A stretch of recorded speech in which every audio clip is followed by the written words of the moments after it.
Today's discussion topic is ATP synthase. ATP, that is adenosine triphosphate, is a high energy molecule and which is formed from the adenosine triphosphate with the association with inorganic phosphate, that is PI. And this ATP and PI with different pathway, that is in presence of light or during the direct substrate conversion or during the redox oxidation reduction process, it transferred. And this active molecule, that is adenosine triphosphate, is very much important for all life activities. That is, in cellular activities, the active process are regulated by the active energy molecule adenosine triphosphate, and this conversion or synthesis of adenosine triphosphate mainly regulated by the special enzyme which is known as ATP synthase. ATP synthase is an enzyme which regulate the synthesis of adenosine triphosphate from the adenosine diphosphate. If we see about the structure of ATP synthase, then we can found that there are mainly two different components. One is membrane bound component, that is F0, and another one is the motor active force which generates the ATP. The membrane bound part F0 particle consists of A, B and C subunit, although their number is varies from one another, and the uh, motor part, that is rotative, uh, the upper part which is known as F1 part, this particle consists of alpha, beta, delta, epsilon and gamma. Here if we see that the structure shows one is the rotative part, another one is the static part. That is, this part can be rotate and the upper part is not rotatable. This is the static part. During this rotation, the hydrogen ion pumps out and in. That's why the adenosine triphosphate or high energy molecule is synthesized. The diameter here, the structure of diameter is here 100 nanometer, and this rotation of C subunit, it rotate in a ring like structure, and during the rotation the proton bound to this particle and pump in or pump out.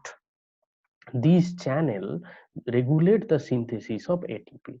If we see that the F1 ATPase has a central stalk and rotor, this is the rotor. When turned, that converts the ADP into ATP.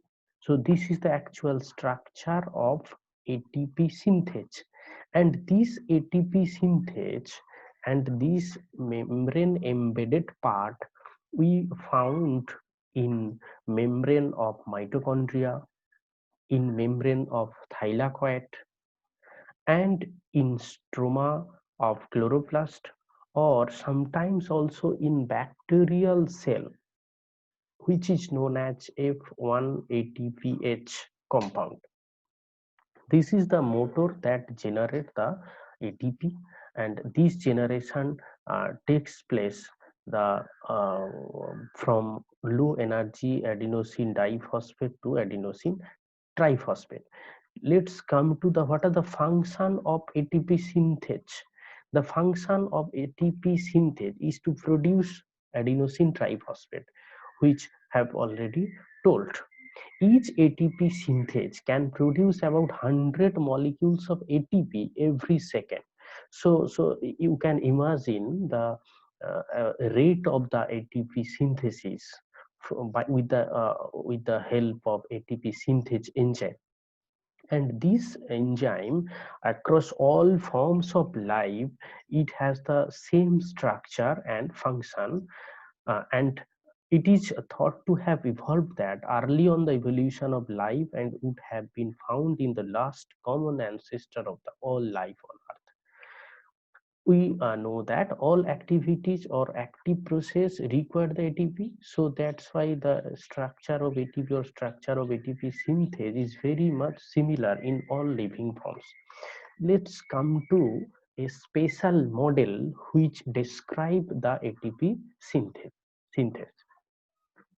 And today I talk about the Boyer's conformational model, and this model was first proposed by Paul Boyer, and the main principle of this model was energy requiring step is the release of bound ATP from the enzyme.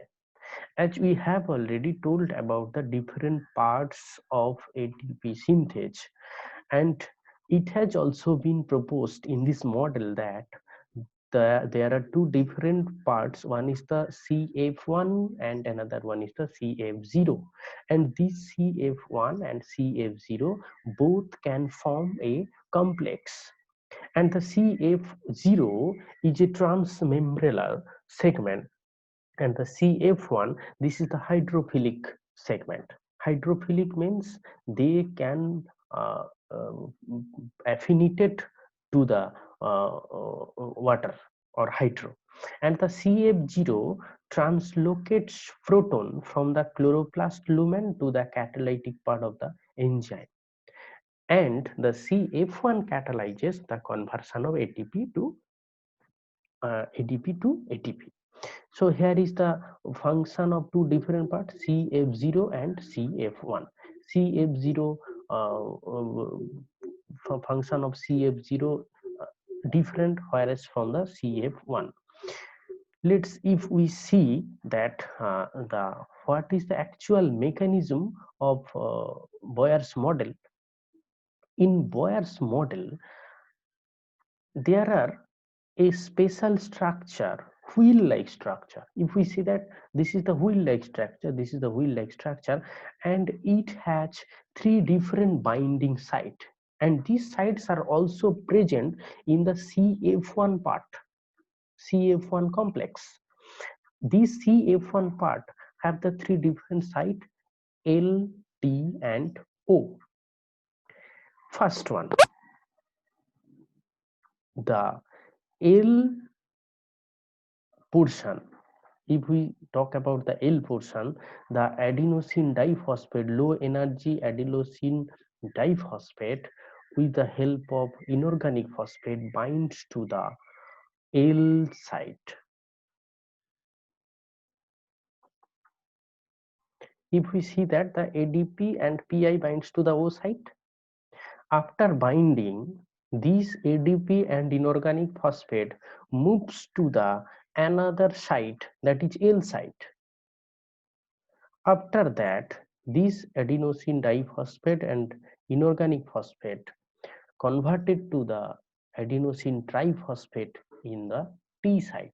This is the conformational change. Why this take place? Because the proton moves from the lumen to the stromal region. That's why this will move from one side to another side, that is O, L and T. O, L and T.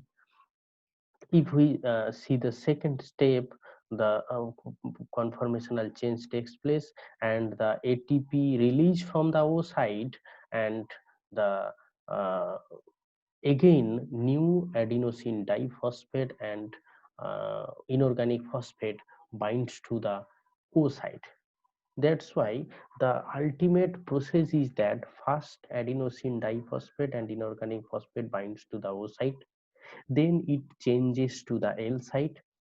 During this L site, the adenosine diphosphate and inorganic phosphate interact with each other, and this converted to the ATP, and this ATP site is known as T site. After that, the ATP released from the O site, and again the new adenosine diphosphate and inorganic phosphate joins at the O site. This is the actual process. So direct observation of rotation of the gamma subunit of CF1 has provided strong experiment. That's why the gamma portion of the F1 particle, we have already told about the subunits, different subunits. They can regulate the whole process. So this is the model, and here if we see the actual figure, and this shows that O, which provides the early binding site, ATP and inorganic phosphate, L2 which the ATP and inorganic phosphate bind after migrating from O site, and T which tightly binds to the ATP, and the ATP lets release from the O site. So this is the today's discussion, ATP synthase structure and the Boyer's conformational model. If you have any question regarding this, you can post in the comment box. Thank you.